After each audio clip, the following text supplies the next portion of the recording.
Hello guys, मैं आज थोड़ा खुश हूँ क्योंकि आज मेरे फ़ोन पे कचिंग कचिंग की साउंड पहले से ज़्यादा सुनाई दे रही है। इसलिए मैं इवनिंग में ही रिज़ल्ट चेक करने आ गया हूँ। तो चलिए लैपटॉप स्क्रीन पे चलते हैं और देखते हैं ये साउंड ज़्यादा क्यों सुनाई दे रही है, कितने ऑर्डर्स हमें मिल चुके हैं अभी तक। Hello guys, welcome again. तो अभी शाम के 4 बज रहे हैं और मैं आज रिजल्ट देखने वाला हूँ क्योंकि आज रिजल्ट काफ़ी अच्छे आए हैं। जो मैंने 3 प्रोडक्ट टेस्ट किए थे ना, उनके मैं रिजल्ट देखने वाला हूँ। बाकी हम रिजल्ट रात को भी देखेंगे, लेकिन मैं बीच में भी आपको रिजल्ट दिखा देता हूँ क्योंकि आज अच्छे रिजल्ट आए थे। तो मैं इसलिए चाहता हूँ कि आज आपको रिजल्ट दिखा दूँ शाम में भी। मैं सोच रहा था दोपहर में दिखाऊंगा, लेकिन मुझे टाइम नहीं मिला। तो अभी मैं ओपन कर लेता हूँ अपना एड मैनेजर और एक टैब में मैं ओपन कर लेता हूँ शॉपिफाई डैशबोर्ड। तो अभी लोडिंग होने दो और मैं डेट टुडे कर देता हूँ। टुडे मैंने कर दिया यहाँ से। सो जैसा कि आपको पता ही है, हमने कल 3 प्रोडक्ट के लिए एड्स बनाए थे। वैसे हम पहले 2 दिन हमने 1 बाई 1 टेस्टिंग की थी एक प्रोडक्ट के लिए एक बार में ही। वो मैंने इसलिए की थी, मैं सोच तो रहा था एक साथ टेस्ट कर लूँ, लेकिन वो इसलिए की थी जिससे कि मैं आपको ईजिली समझा सकूँ और आप भी कंफ्यूज ना हो। एक प्रोडक्ट एक ही बार में टेस्ट करें और उसके बाद हमने और प्रोडक्ट पे ज़्यादा स्पेंड भी नहीं किया था। मतलब मैंने देख सकते हो आप यहाँ पे मार्बल क्लीनर के लिए मैंने 1000 रुपीज़ का ऐड चलाया था और इस पे जितने भी स्पेंड हुए थे मैंने बंद कर दिया था, ठीक है ना। उसके बाद सीलिंग मशीन, जो कि मुझे लग रहा था ये अच्छा परफॉर्म कर सकता है, मैंने उस दिन भी बोला था आपसे, लेकिन हमने इसको भी बंद कर दिया था। फिर फ्लेक्सी केयर चलाया और फ्लेक्सी केयर के लिए एक ही दिन में हमने 2 कैंपेन चलाए थे, एक एडवांटेज प्लस और एक नॉर्मल सीबीओ। लेकिन कल हमने कल मतलब आज रात हमने क्या किया था, वापस एक सीलिंग मशीन जो हमने छोड़ दिया था उसके लिए ऐड चलाया था। क्योंकि देखो ये जो हमने स्पेंड किया है ना सब पे 1000 अप्रोक्सीमेट, इससे हमें डेटा का पता नहीं चलेगा इतनी जल्दी। ये मैंने इसलिए किया था कि मुझे थोड़ा अंदाजा है कि इनसे रिजल्ट नहीं मिल सकते, इससे भी मिल सकते थे, लेकिन मुझे इस पे ज्यादा उम्मीद थी। वैसे काफी लोग इसे सेल कर रहे हैं, इसमें थोड़ा सा कंपटीशन ज्यादा है, लेकिन अगर हम अच्छे से ऐड और अच्छे से अपना ऐड क्रिएटिव्स और लैंडिंग पेज बनाते हैं तो हम उनसे अच्छा परफॉर्मेंस कर सकते हैं और हम प्रॉफिटेबल हो सकते हैं, ठीक है। तो मैंने ये भी बंद कर दिया था वैसे, लेकिन कल हमने क्या किया, सीलिंग मशीन के लिए वापस दोबारा ऐड चलाया हमने, ठीक है ना। और इस बार हमने चलाया एबीओ, ठीक है। उसके बाद हमने शू बैग के लिए एडवांटेज प्लस कैंपेन चलाया और वाटरप्रूफ फ्रिज कवर के लिए हमने सीबीओ कैंपेन चलाया। इस बहाने आप सारे कैंपेन बनाना भी सीख गए, एबीओ, सीबीओ और एडवांटेज प्लस कैंपेन कैसे बनाते हैं, ठीक है। हमने इस बार भी एड सेट्स ट्राई किए अलग अलग, इसमें मैंने 3 ट्राई किए थे, ठीक है ना। और ऐसे ही एडवांटेज प्लस कैंपेन में तो आप नहीं बनाते, इसमें तो नॉर्मल जो आप डाल देते हो वही रहता है, ठीक है ना, बहुत सिंपल होता है। और सीबीओ में भी मैंने शायद 4 बनाए थे ना, हाँ सीबीओ में मैंने 4 इंटरेस्ट डाले थे 4 एड सेट के साथ, ठीक है ना। तो अभी हम इन सब के रिजल्ट देखने आ गए हैं। शाम के 4 बज रहे हैं अप्रोक्सीमेट, और मैं सबसे पहले आपको ये वाटरप्रूफ कवर का दिखा देता हूँ। इस पे ना 257 कॉस्ट पर परचेज है, जो कि अभी प्रॉफिटेबल नहीं है क्योंकि इस पे हमारा मार्जिन शायद 250 के समथिंग है। मार्जिन मैं आपको दिखा दूंगा, कोई बात नहीं, मैं भूल जाता हूँ कितना मार्जिन है, ठीक है ना। और इससे भी हमें अच्छी परफॉर्मेंस नहीं आई, इसका तो वैसे भी मार्जिन बहुत कम है हमारा, 499 सेलिंग प्राइस है शू बैग का। तो इसमें तो बिल्कुल हम प्रॉफिटेबल नहीं है अभी तक। लेकिन जो हमारा सीलिंग मशीन है, जो हमने फर्स्ट डे चलाया था या सेकंड डे मुझे याद नहीं है, वो बहुत अच्छा परफॉर्म कर गया आज। और मैंने एक चीज़ और इसमें की थी, तो मैंने इसका प्राइस ना 550 कर दिया। पहले जब मैं इसे 500 में मैंने सेल किया था ना, तब इसका कॉस्ट ऑफ परचेज अराउंड 250 180 के, हाँ 180 था इसका उस दिन कॉस्ट ऑफ परचेज 180 था, लेकिन तब भी हम इसमें थोड़े बहुत प्रॉफिटेबल थे। लेकिन आज इसका कॉस्ट ऑफ परचेज भी कम है और मैंने इसका प्राइस भी इंक्रीज कर दिया है।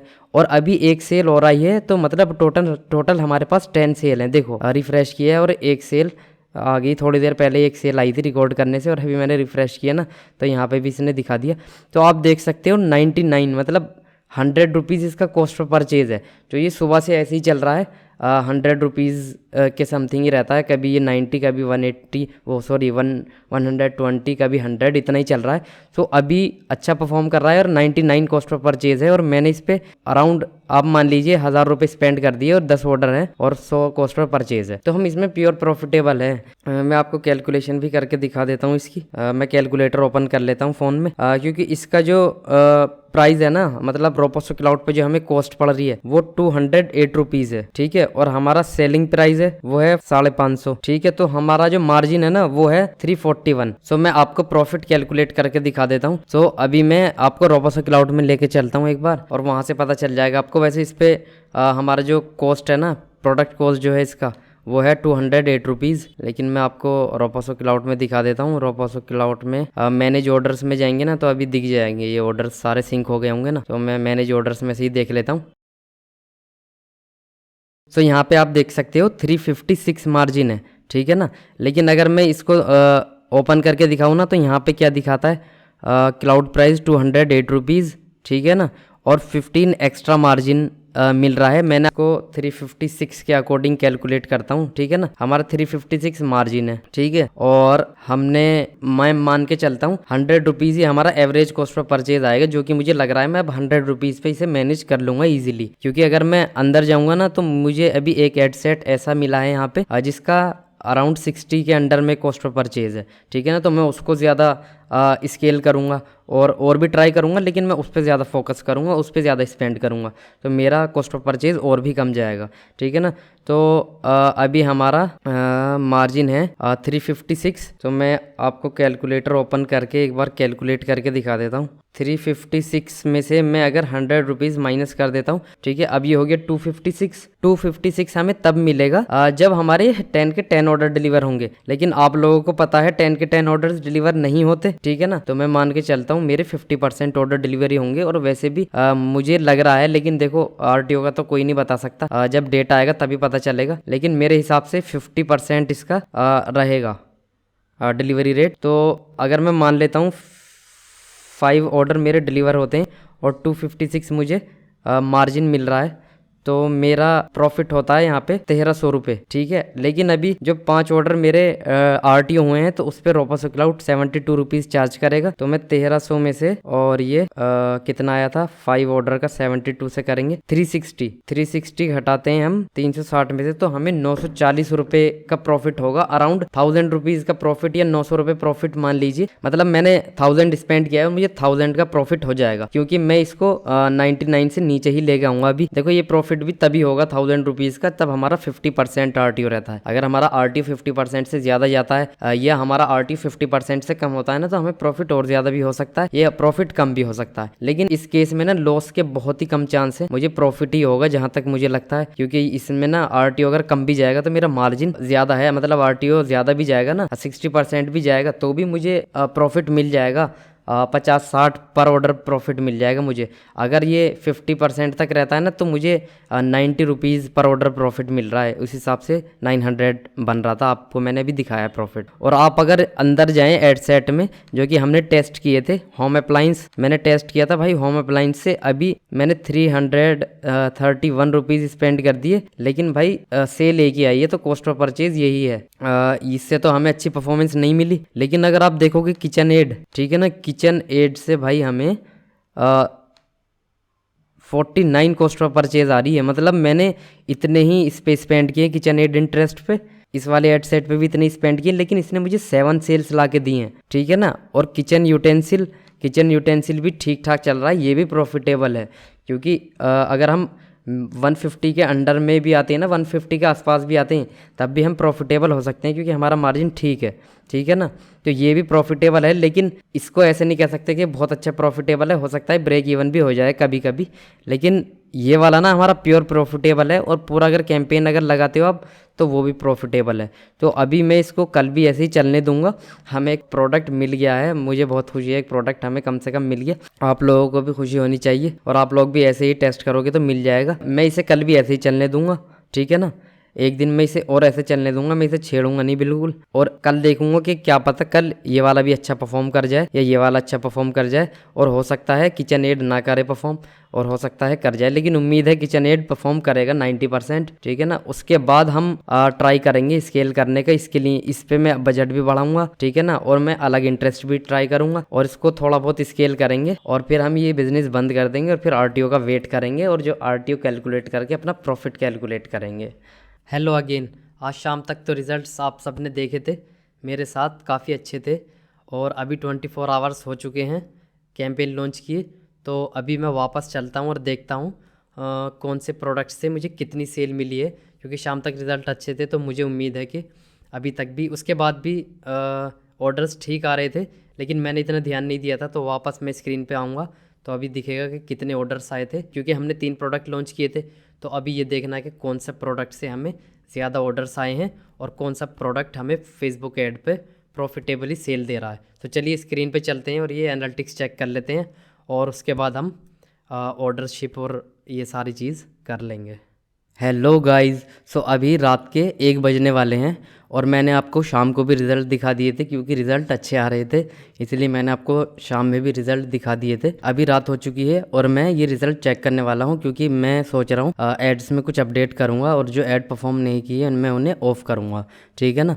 सो जैसा कि आपको पता है ये वाला ऐड सीलिंग मशीन प्रोडक्ट हमारा अच्छा परफॉर्म किया था आज, और इसका ओवरऑल अगर आप देखो कॉस्ट पर परचेज 115 हो चुका है। इसने वैसे अच्छा परफॉर्म किया था लेकिन बाद में रात के टाइम इसने सेल जनरेट नहीं की, तो इसलिए इसका कॉस्ट पर परचेज थोड़ा ज़्यादा चला गया। लेकिन हम अब भी प्रॉफिटेबल है और अच्छे प्रॉफिटेबल हैं क्योंकि इसका प्राइस आपको पता है मैंने 550 कर दिया था, जिससे कि हमारा 50 रुपीज़ और प्रॉफिट इंक्रीज हो चुका है, ठीक है ना। और आरटीओ पे ज़्यादा फर्क नहीं पड़ेगा क्योंकि 50 रुपीज़ का ही डिफरेंस है, तो हमारा ओवरऑल ना प्रॉफिट ही इंक्रीज हुआ है, ठीक है। और हमारा कॉस्ट पर परचेज बहुत डाउन है इस वाले प्रोडक्ट पे अगर देखा जाए प्रॉफिट मार्जिन के अकॉर्डिंग, ठीक है ना। आपको मैंने दिखाया था प्रॉफिट मार्जिन इस पे काफी अच्छा है। तो मैं आपको अभी इसको ओपन करके दिखा देता हूँ एक बार एडसेट लेवल पे, क्योंकि एडसेट लेवल पे हमें देखनी है परफॉर्मेंस। देखो एडसेट लेवल पे ना होम अप्लायंस और गैजेट्स और प्लस एंगेज शॉपर, ये वाला जो इंटरेस्ट टारगेटिंग थी ना, ये वाला एडसेट था, इसने अच्छा परफॉर्मेंस नहीं किया बिल्कुल भी। इसने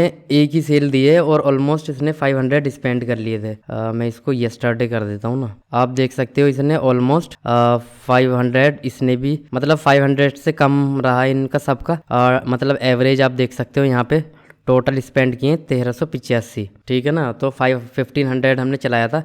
ऐसा ही होता है फेसबुक ऐड में, 500 का बजट डालोगे, 1000 बजट डालोगे ना, तो इसका मतलब ये होता है कि 1000 रुपीज़ के आसपास स्पेंड करेगा, लेकिन 1 वीक के अंदर अंदर ये 7000 से ज़्यादा नहीं करेगा। इनका ये रूल रहता है, जैसे इसने आज कम स्पेंड किए, हो सकता है कल ज़्यादा स्पेंड करे, हो सकता है परसों थोड़ा कम स्पेंड करे, लेकिन 500 के आसपास ही रहेगा। लेकिन ओवरऑल 7 डेज़ का जो डेटा रहेगा ना, वो आपका 7000 ही रहेगा अगर आप 1000 पर डे से चला रहे हो, ठीक है ना। ये तो एक अलग बात हो गई।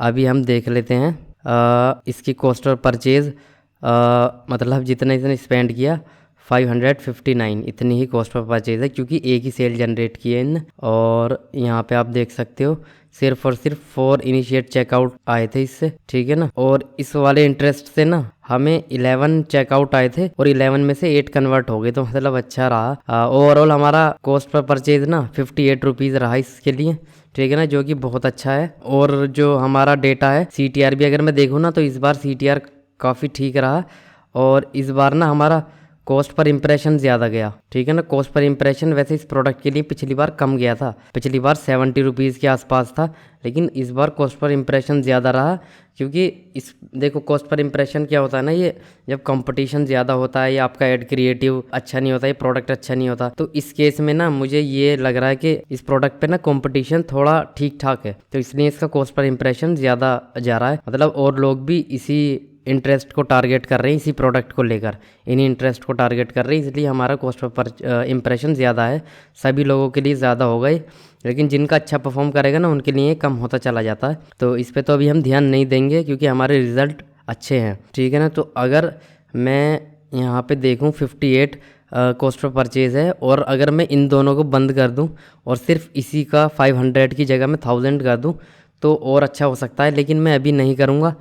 मैं अभी सिर्फ क्या करना चाहता हूँ ना, मैं इसको क्लोज़ करूँगा क्योंकि इसने ना मुझे अच्छी परफॉर्मेंस नहीं दी है, ठीक है ना। और इसका डेटा मुझे देख के लग रहा है कि ये परफॉर्मेंस नहीं देगा, लेकिन आप लोगों को ऐसा नहीं करना, आप लोगों को एक दिन और चलने देना है इसे, उससे और ज़्यादा पता चल जाता है, कंफर्म हो जाएगा कि ये नहीं देगा परफॉर्मेंस। लेकिन मैं इसे अभी बंद कर रहा हूँ क्योंकि मुझे अंदाज़ा है कि ये परफॉर्मेंस नहीं देगा, तो मैं इस सेट को क्लोज़ कर देता हूँ। और अभी हमारा 1000 बजट हो गया, मतलब 500 इस पे और 500 इस पे स्पेंड करेगा फेसबुक। उसके बाद मैं जाता हूँ नीचे वाले प्रोडक्ट्स पे, शू बैग प्रोडक्ट के एड सेट में जाने का कुछ फ़ायदा नहीं क्योंकि हमने एडवांटेज प्लस कैंपेन चलाया था, और एडवांटेज प्लस कैंपेन में ना इंटरेस्ट तो टारगेट आप करते नहीं हो, फेसबुक ही टारगेट करता है, इसलिए ओवरऑल वो वही रहता है, थोड़ी बहुत सेटिंग होती है। लेकिन इसने मुझे ना प्रॉफिट नहीं दिया है। प्रॉफिट अगर देगा तो मुश्किल है भाई प्रॉफिट दे, क्योंकि इस पर जो मार्जिन है और फिर RTO भी आने होते हैं, तो ये प्रॉफिट नहीं दे पाएगा, ब्रेक इवन रहेगा। तो मैं इसे भी क्लोज कर देता हूँ।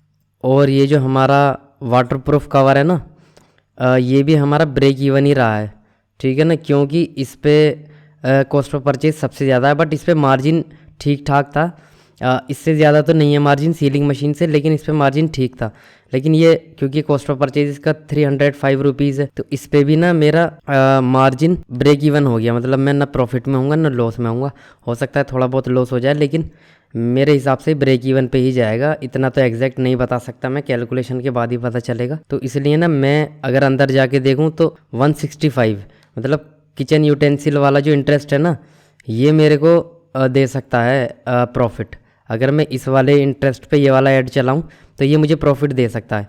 बट ओवरऑल इसमें भी ना अगर मैं 1-2 दिन चलाऊँगा तब मुझे आइडिया होगा सही से, ठीक है। लेकिन मुझे अब आइडिया नहीं लेना, क्योंकि मुझे एक ही विनिंग प्रोडक्ट चाहिए था और वो मुझे मिल गया, इसलिए मैंने इसको भी बंद कर दिया और इसलिए मैं इसको भी बंद करने जा रहा हूँ।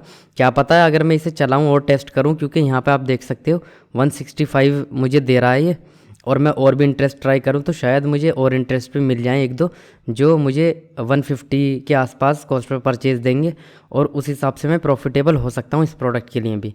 लेकिन मैं इसको क्लोज़ कर दूंगा, क्योंकि मुझे एक और विनिंग प्रोडक्ट अभी नहीं चाहिए, क्योंकि ये चैलेंज कर रहा हूँ मैं, कोर्स बना रहा हूँ चैलेंज का। मुझे ज़्यादा विनिंग प्रोडक्ट नहीं चाहिए, बस एक ही विनिंग प्रोडक्ट से ही मेरा काम हो जाएगा, वरना बहुत ज़्यादा टाइम लग जाएगा। तो इसलिए मैं एक ही विनिंग प्रोडक्ट से लेके आपको स्केलिंग करना थोड़ा बहुत, और बाकी प्रोडक्ट शिपिंग और ये सब चीज़ें मैंने सिखानी है। तो इसलिए मैं एक ही विनिंग प्रोडक्ट ढूंढ रहा था और वो मुझे मिल गया है, ठीक है ना, ऑलमोस्ट मिल गया है। क्या पता कल को ये परफॉर्मेंस ना दे, परसों भी ना दे, लेकिन मैं इसको बंद नहीं करने वाला, क्योंकि मुझे एक प्रोडक्ट मिल गया और वो भी बहुत सस्ती टेस्टिंग में। देखो मैंने 1000 स्पेंड करके ही मैंने बंद करता चला गया था, जब तक मुझे पहले दिन ही अच्छे रिजल्ट नहीं मिले किसी प्रोडक्ट से। इससे वैसे पहले दिन नहीं मिले थे, इसीलिए कहते हैं कि एक दिन में नहीं जज करना चाहिए। इसलिए आपको ना एक दिन से ज़्यादा 3 दिन में कम से कम जज करना चाहिए। लेकिन अगर आपके पास बजट कम है, जैसा कि मैं कोशिश कर रहा हूँ कम बजट में, तो इसलिए मैंने सबको एक एक दिन ही टेस्ट किया और इससे मुझे परफॉर्मेंस मिली थी। इसको मैंने दोबारा टेस्ट किया तो इसने मुझे परफॉर्मेंस दे दी। इसी तरह से मैं इसको भी बोल रहा हूँ आपसे, मेरे हिसाब से ना ये वाला प्रोडक्ट भी निकल जाएगा अगर मैं इसके 2 इंटरेस्ट अलग ट्राई करूँ और एक ये वाला इंटरेस्ट ट्राई करूँ दोबारा, किचन यूटेंसिल इंटरेस्ट। तो ये वाला इंटरेस्ट मुझे इस प्रोडक्ट के लिए भी दे देगा अच्छे रिज़ल्ट। लेकिन मुझे नहीं चाहिए, मुझे एक विनिंग प्रोडक्ट मिल गया और वो भी बहुत कम बजट में, ठीक है ना। ओवरऑल अगर मैं देखूं तो लास्ट 7 डेज़ में करता हूं, मैंने 6000 के अराउंड स्पेंड किया है, और उसमें भी मैंने ना एंगेजमेंट शॉपिंग कैंपेन पे 400 स्पेंड किया है। मतलब 6000 ही मान लीजिए आप, मैंने 6000 स्पेंड किया है, ठीक है ना। और 6000 में मुझे एक विनिंग प्रोडक्ट मिल चुका है, जो कि मुझे परफॉर्मेंस दे सकता है अच्छी, और मुझे प्रॉफिट भी दे सकता है। तो मैं इसी को लेके आगे टेस्टिंग भी करूँगा दोबारा नई इंटरेस्ट, ठीक है ना। आज तो मैं इसे ऐसे ही रहने दूंगा, क्योंकि मुझे अभी एक दिन और चलाने इन दोनों इंटरेस्ट को। ये परफॉर्म करेंगे मुझे उम्मीद है, ठीक है ना। और उसके बाद मैं 1-2-3 इंटरेस्ट और टेस्ट करूँगा, क्या पता और अच्छे इंटरेस्ट मिल जाए मुझे। देन हम स्केलिंग करेंगे, जब हमें 1-2 इंटरेस्ट और मिल जाएंगे ना, फिर हम स्केलिंग करेंगे, और वो मैं स्केलिंग भी आपको करके दिखाने वाला हूँ आने वाले दिनों में। तो अभी मैंने आपको ये फेसबुक ऐड के रिज़ल्ट दिखा दिए। अभी मैं शॉपिफाई में जाता हूँ, और शॉपिफाई में भी आपको मैं सेल दिखा देता हूँ, और ये जितने भी हमारे ऑर्डर्स आए हैं ना, इनको हम एक बार चेक कर लेंगे और इन्हें हम शिप कर देंगे। सो टोटल मैं आपको पहले ऑर्डर भी दिखा देता हूँ, यहाँ पे हमें कितने ऑर्डर मिले हैं।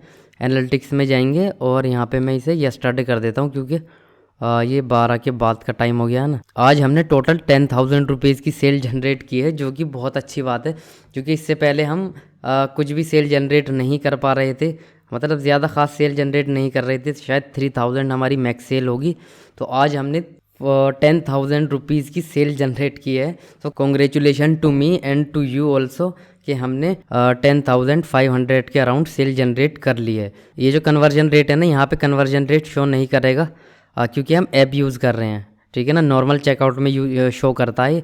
तो मैं आपको रियल सीट COD फॉर्म में जाके दिखा देता हूँ। रियल सीट COD फॉर्म में ना ये वाला फीचर भी मिलता है आपको, जो कि किसी और फॉर्म में नहीं मिलता।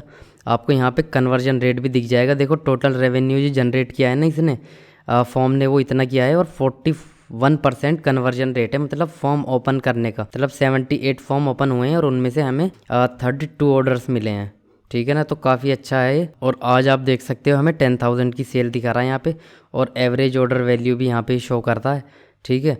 और मैं आपको ऑर्डर्स में लेके चलता हूँ अभी, और ऑर्डर्स में मैंने चेक किए थे, ऑलमोस्ट सारे ऑर्डर हमारे जेन्युइन थे। एक ऑर्डर तो मैंने किया था, मैं इसको कैंसिल कर देता हूँ, ठीक है ना। और ये मैंने सुबह किया था ऑर्डर, मतलब रात में ही किया था ऑर्डर, चेक करने के लिए एक बार फिर, क्योंकि डर लगता है भाई, दोबारा दोबारा चेक कर लेता हूँ मैं कभी कभी।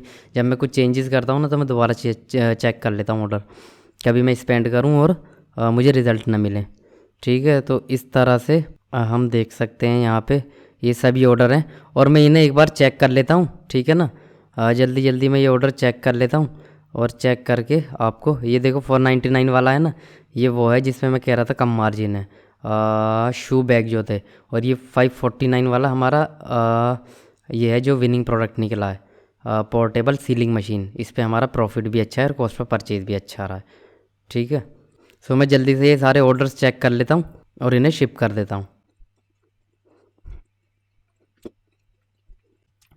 अभी मैं मैनेज ऑर्डर में जाऊँगा और सारे ऑर्डर्स को मैं शिप कर दूँगा। यहाँ पे पेंडिंग में जाएंगे, ऑल ऑर्डर्स पे क्लिक करेंगे, ऑल ऑर्डर्स में हमारे सभी ऑर्डर आ जाएंगे। और यहाँ पे ना मैं इसको सेलेक्ट कर लूँगा, 10 से 30 कर लेता हूँ, क्योंकि आज हमारे अच्छे ऑर्डर हैं। 20 के समथिंग ऑर्डर हैं हमारे, 19 ऑर्डर हैं।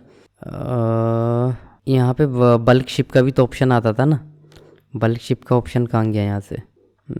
चलो मैं 1 बाई 1 शिप कर देता हूँ, कोई प्रॉब्लम नहीं है। होगा वैसे बल्क शिप का ऑप्शन होगा, मुझे नहीं दिख रहा शायद, या इन्होंने अपडेट कर दिया होगा अभी, कोई बात नहीं, हम 1 बाई 1 शिप कर लेंगे। मैं वो वाला ऑर्डर देख लेता हूँ, ये ऑर्डर है ना वो वाला, मैं इसको शिप नहीं करूँगा, ठीक है ना, ये याद रखूँगा मैं, इस ऑर्डर को मैं शिप नहीं करूँगा। और एक ऑर्डर हमें फेल टू सिंक में भी दिखा रहा है, मैं इसको देख लेता हूँ, ये कौन सा ऑर्डर है। ये आज का, ये कल का ही ऑर्डर है, और इसके पिन कोड में प्रॉब्लम है भाई, 1017 ऑर्डर नंबर, ठीक है। ये सर्विसेबल नहीं है, तो रोपासो क्लाउड में सर्विसेबल नहीं है। वैसे ऑर्डर में कोई प्रॉब्लम नहीं है, हो सकता है बाद में कल सर्विसेबल हो जाए, 1-2 दिन में हो जाए, तो मैं इसको रीसिंक कर दूंगा, ठीक है। नहीं होगा तो कोई प्रॉब्लम नहीं है, हम ना इसको ऐसे ही रहने देंगे। और मैं यहाँ पेंडिंग में जाऊँगा, और पेंडिंग में जाके मैं इन्हें 1 बाई 1 शिप कर लूँगा, ठीक है ना। ये ऑर्डर भी ठीक है हमारा। 1 मिनट में रिलोड कर देता हूँ, क्योंकि मैंने कुछ ऑर्डर कैंसिल भी किए थे ना, वो अपडेट हो जाएंगे अगर मैं रिलोड करूँगा। ऐसे अपडेट हो गए होंगे वो ऑर्डर, ठीक है ना। और मैं यहाँ पे सभी ऑर्डर शिप कर लूँगा। तो एक बार मैं ऑर्डर में जाता हूँ और देख लेता हूँ, 1027 और 1026 मैंने कैंसिल किया था ना यहाँ पे, ठीक है।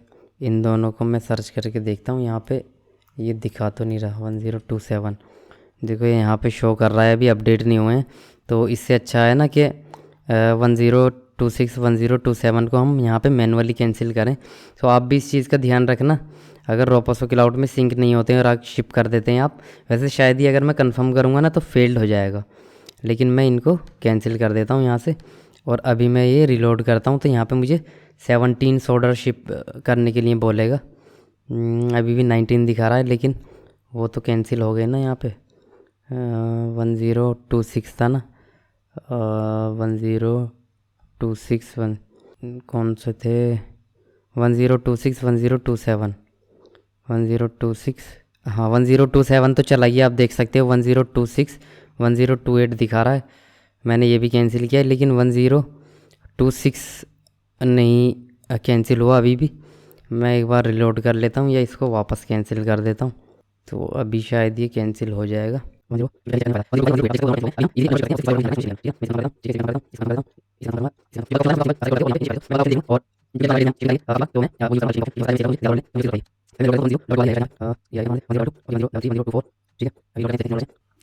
अच्छा, मैं एक चीज़ और आपको अभी बताना चाहता हूँ यहाँ पे, जो हमारे ऑर्डर्स हमने, जो हमें फर्स्ट डे और सेकंड डे 3-3 2-2 ऑर्डर आए थे ना, उसमें ना 2 ऑर्डर मैंने भी कर दिए थे, और इसमें जो 2 ऑर्डर आरटीओ है ना, वो मेरे ऑर्डर हैं, ठीक है ना। मैं आपको एक बार यहाँ पे दिखा भी देता हूँ प्रूफ के लिए, क्योंकि मैंने जो 2 ऑर्डर कर दिए थे ना भाई, वो मैं उन्हें कैंसिल करना भूल गया, ठीक है ना। मैं स्टोर में और वीडियो की टेंशन में इतना बिजी था, प्रैक्टिकल में इतना बिजी था कि मैं वो कैंसिल करना भूल गया अपने ऑर्डर। और रोपासो क्लाउड ने, आपको याद होगा, ऑटोमेटिक शिप कर लिए थे, क्योंकि हमने ऑटोमेटिक शिपिंग का ऑप्शन ऑफ नहीं कर रखा था रोपासो क्लाउड में। रोपासो क्लाउड ने हमारे ये फर्स्ट और सेकंड ऑर्डर ना ऑटोमेटिक शिप कर दिए थे। अब क्योंकि मुझे पता नहीं था वो कैंसिल हो गए या शिप हो गए, क्योंकि मैंने रोपासो क्लाउड का ऑटो ऑर्डर सेटिंग में से बाद में ऑफ़ किया था। तो मुझे पता चला ये बंदा ना डिलीवरी बॉय परसों मुझे कॉल किया था कि आपने ऑर्डर किए हैं और आपके 2 ऑर्डर हैं। तो मैं समझ गया ये रोपसो क्लाउड वाले ऑर्डर थे जो मैंने ड्रॉप शिपिंग ऑर्डर प्लेस किए थे टेस्टिंग के लिए। और मैंने देखा कि हाँ ये वही ऑर्डर थे और उसमें सारी वही डिटेल थी और सब ये प्रोडक्ट का नेम था। तो मैंने उस बंदे से ना दोनों ऑर्डर कैंसिल करवा दिए। मैं सोच रहा था एक ऑर्डर लेके देख लेता हूँ, लेकिन फिर मैंने सोचा चलो कैंसिल ही कर देते हैं। यहाँ पे आपको मैं बता दूंगा कि 2 ऑर्डर का ना आरटीओ का डेटा ये मेरा डेटा है, ठीक है।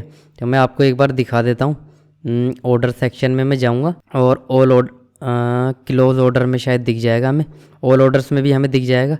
क्लोज ऑर्डर में तो डिलीवर्ड ऑर्डर दिखा रहा है, ठीक है ना, जो ऑर्डर हमारे डिलीवर हो गए हैं, ठीक है। क्लोज ऑर्डर के सेक्शन में डिलीवर ऑर्डर वाले सेक्शन में कैंसिल में वो दिखाएगा जो हमने कैंसिल किए हैं, ठीक है ना। ये 3 ऑर्डर 4 ऑर्डर मैं अभी तक कैंसिल कर चुका हूँ। मैंने एक अपना ऑर्डर कैंसिल भी किया था आज, तो वो भी यहाँ पे दिखा रहा है, ठीक है ना। और उस दिन मैं कैंसिल नहीं कर पाया, तो इसलिए अभी आप आरटीओ में आएंगे ना तो आरटीओ में हमारे 3 आरटीओ हैं, ठीक है ना। और आप देख सकते हो यहाँ पे 2 आरटीओ मेरे हैं। तो आप ना इस डेटा का भी ध्यान रखना जब मैं आपको दिखाऊं कि ये आरटीओ का डेटा ना आप ये 2 ऑर्डर मेरे घटा के तब आरटीओ का डेटा देखना। और मैं भी आपको बता दूंगा दोबारा कि ये ना इसमें 2 ऑर्डर मेरे भी हैं। तो अभी हमारा 1 ऑर्डर तो आरटीओ हुआ है और 2 ऑर्डर हमारे डिलीवर हुए हैं, ठीक है ना। तो अभी जितने भी हमारे ऑर्डर्स हैं ना उनमें से 2 ऑर्डर हमारे डिलीवर हो चुके हैं, जो कि अच्छी बात है। अभी तो खैर पता नहीं चलेगा हमें डेटा का कितना आरटीओ कितना नहीं है, आरटीओ तो अभी बढ़ेगा और डिलीवर ऑर्डर भी हमारे बढ़ेंगे वैसे। तो इसमें ना अभी 1 आरटीओ आया है और 2 मेरे इसमें अपने ऑर्डर थे, उन्हें इग्नोर कर दो। मतलब 2 ऑर्डर डिलीवर हो गए और 1 आरटीओ आया है अभी जितने भी हमें ऑर्डर मिले हैं, ठीक है ना। अभी तो ये ऑर्डर में जाने में टाइम लगेगा। अभी मैं आपको लेके चलता हूँ मैनेज एनडीआर में, क्योंकि जो हमारे ऑर्डर थोड़े बहुत आउट फॉर डिलीवरी के लिए पहुँचे होंगे और उन्होंने एक्सेप्ट नहीं किया होगा ना, तो उनको हम देख लेते हैं कि वो हमारे एनडीआर पैनल में शो कर रहे हैं या नहीं कर रहे। अभी आप यहाँ पे देखोगे ना एनडीआर पैनल, तो यहाँ पे कोई भी ऑर्डर नहीं दिखा रहा, मतलब कोई भी ऑर्डर एनडीआर में नहीं है। और आरटीओ में हमारे 3 ऑर्डर्स हैं, वही जो जिनमें से आप देख सकते हो 2 मेरे ऑर्डर हैं और 1 पूरन सिंह का ऑर्डर है, जो भी है बंदा, ठीक है ना। जब भी कोई ऑर्डर मान लो एनडीआर का मैं आपको मतलब बता देता हूँ। एनडीआर में शायद कल ऑर्डर्स आएंगे या परसों आएंगे, तो मैं एनडीआर पे भी रीअटेम्प्ट करके दिखाऊंगा। एनडीआर में हम क्या करेंगे, जिस भी बंदे का एनडीआर में आता है ना, एनडीआर मीन होता है नॉन डिलीवरी रिपोर्ट, मतलब ऐसे ऑर्डर जो अभी आरटीओ भी नहीं हुए और जो डिलीवर भी नहीं हुए, ठीक है ना। तो ऐसे ही ऑर्डर होंगे ज़्यादातर आपके, स्टार्टिंग में एनडीआर में भी जाएंगे काफ़ी ऑर्डर्स। वो क्या होता है, जैसे कस्टमर कह देता है कि मैं कल लूँगा या मैं परसों लूँगा या मुझे नहीं लेना अभी, या कुछ भी रीज़न हो सकता है, तो क्या होता है ना वो एनडीआर में चले जाते हैं, वो एकदम आरटीओ नहीं होते। तो आपके पास ऑप्शन होता है कस्टमर से बात करने का, 3 अटैम्प्ट्स मिलते हैं आपके पास। यहाँ पे कस्टमर की डिटेल आ जाएगी सारी और यहाँ पे रीअटेम्प्ट का ऑप्शन आ जाएगा। तो आप कस्टमर से बात करेंगे तो आपको पता चलेगा क्या रीज़न था। कस्टमर अगर कहता है कि भाई मुझे डिलीवरी बॉय नहीं ऑर्डर नहीं दिया, मैं तो ऑर्डर लेना चाहता था, तो आप उसको फ़ौरन रीअटेम्प्ट कर देंगे और रिमार्क्स में डिटेल डाल देंगे कि कस्टमर से मेरी ये बात हुई है और कस्टमर ऑर्डर लेना चाहता है, तो डिलीवरी बॉय नेक्स्ट डे जाके उसको डिलीवर कर सकता है, ठीक है। तो ऐसा नहीं है एनडीआर जितनी भी आप डालोगे सब डिलीवरी होंगी, एनडीआर में प्रॉब्लम होती है। तो एनडीआर में से हम कुछ ऑर्डर्स निकालेंगे तो हमारा बेनिफिट हो जाएगा, वो हमारा प्रॉफिट इंक्रीज़ होगा उससे। तो कुछ आरटीओ हम यहाँ से बचा सकते हैं, कहने का मतलब ये है। तो एनडीआर पे कॉलिंग कर सकते हैं, इसलिए मैं मैनुअल कॉल नहीं करता, मैं उन पे कॉल करता हूँ जो एनडीआर में होते हैं, तो मेरा टाइम बच जाता है। एनडीआर में कम ऑर्डर्स आते हैं और ये ऑर्डर डिलीवर कराने के भी चांसेस ज़्यादा होते हैं, क्योंकि उस टाइम ना बंदे के सिटी में ऑर्डर होता है, उस टाइम कॉल करना बेटर है कि अगर वो बंदा ऑर्डर लेना चाहता है ना तो हम उसको कल डिलीवर करा देंगे।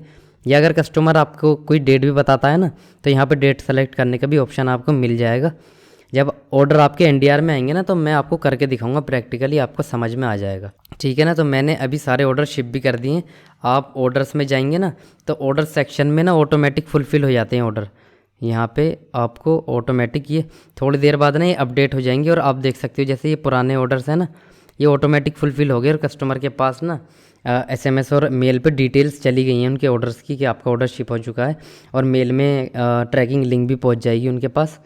तो इस तरह से ये फुलफ़िल्ड हो जाएंगे, थोड़ी देर में अपडेट हो जाएंगे और कस्टमर के पास डिटेल पहुंच जाएगी और आपको भी पता चल जाएगा ये सारे ऑर्डर हमारे फुलफ़िल्ड हो चुके हैं। आपको भी आसानी रहेगी नए ऑर्डर्स चेक करने में, ये सभी फुलफ़िल्ड हो जाएंगे ऑर्डर्स, ठीक है। तो आज हमने अपना डेटा चेक किया और अपना रोपोसो क्लाउड पे ऑर्डर शिप किया और एनडीआर और ये सब आरटीओ के बारे में भी बात की और ऑर्डर शिप करना भी सीख लिया। आने वाले डेज़ में हमें एनडीआर में भी जो ऑर्डर्स मिलेंगे मैं वो भी आपको समझा दूंगा। जो भी इस जर्नी में इंपॉर्टेंट चीज़ें होती हैं वो सभी हमें दिख रही हैं, क्योंकि मैं प्रैक्टिकली कर रहा हूँ तो सारी चीज़ें मेरे सामने आ रही हैं, क्या प्रॉब्लम्स होती हैं, उनके क्या सॉल्यूशंस हैं और क्या क्या चीज़ें हैं। कोई भी चीज़ मिस नहीं होती, क्योंकि आप देख रहे हो जो भी चीज़ मुझसे मिस हो जाती है ना, मैं वो फिर जब वो चीज़ मेरे सामने आती है तो मुझे बतानी पड़ती है, क्योंकि एकदम मेरे याद आ जाता है अच्छा ये चीज़ भी करनी है। तो जब मैं करता हूँ वो चीज़ तो आप भी देख लेते हो, तो इसलिए मुझे चैलेंज करना अच्छा लगता है। इससे आपको ना प्रैक्टिकली और कंप्लीट नॉलेज मिल जाती है। So thank you for watching. आज का दिन बहुत अच्छा रहा है आपके लिए भी और मेरे लिए भी। हमें एक विनिंग प्रोडक्ट भी मिल गया और हमें विनिंग प्रोडक्ट वो हमारा अच्छा भी चल रहा है।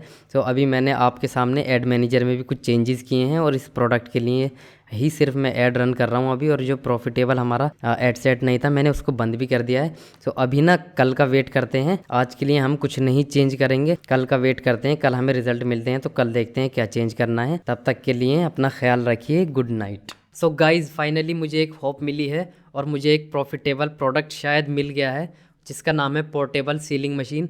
वो हमने पहले भी ट्राई किया था और उस बार कम मार्जिन के साथ था और अच्छी परफॉर्मेंस भी नहीं थी, सो इसलिए हमने उसे छोड़ दिया था। लेकिन दोबारा जब हमने इसे ट्राई किया कल और इसने अच्छी परफॉर्मेंस दे दी हमें और इस बार इसका मार्जिन भी ज़्यादा है। सो चलिए देखते हैं फ्यूचर में कैसा परफॉर्मेंस रहता है। मैंने बाकी दोनों एड्स बंद कर दिए क्योंकि ये अच्छा परफॉर्मेंस दे रहा है हमें और मुझे उम्मीद है ये प्रॉफिटेबल हो सकता है हमारे लिए। और मुझे उम्मीद है आफ्टर आरटीओ भी ये हमारे लिए प्रॉफिटेबल रह सकता है क्योंकि इस पे मार्जिन हमारा ठीक ठाक है। सो अभी मैंने बाकी कैंपेन तो ऑफ कर दिए हैं उन दोनों प्रोडक्ट्स के लिए, अभी सिर्फ इसी को चलने देते हैं। अगर कल भी इस प्रोडक्ट ने अच्छा परफॉर्मेंस दिया तो मैं इसको चलने दूंगा और फिर हम फ्यूचर में इसको स्केल भी करेंगे या इसके लिए और भी इंटरेस्ट ट्राई करेंगे। इस कैंपेन को भी डुप्लीकेट करेंगे या और वीडियो एड क्रिएटिव्स भी ट्राई कर सकते हैं। सो ओवरऑल आज का दिन हमारा बहुत अच्छा रहा, हमें शायद एक विनिंग प्रोडक्ट मिल चुका है। अभी मैं सुकून से लेट सकता हूँ। मैं उम्मीद करता हूँ ये कल भी अच्छा परफॉर्मेंस दे जिससे कि मैं इस प्रोडक्ट पे ट्रस्ट कर सकूँ। सो आप सब लोग भी अपना ख्याल रखिए, अपने स्टोर को सक्सेसफुल बनाने के लिए हार्ड वर्क करते रहिए। Thank you very much. Good bye.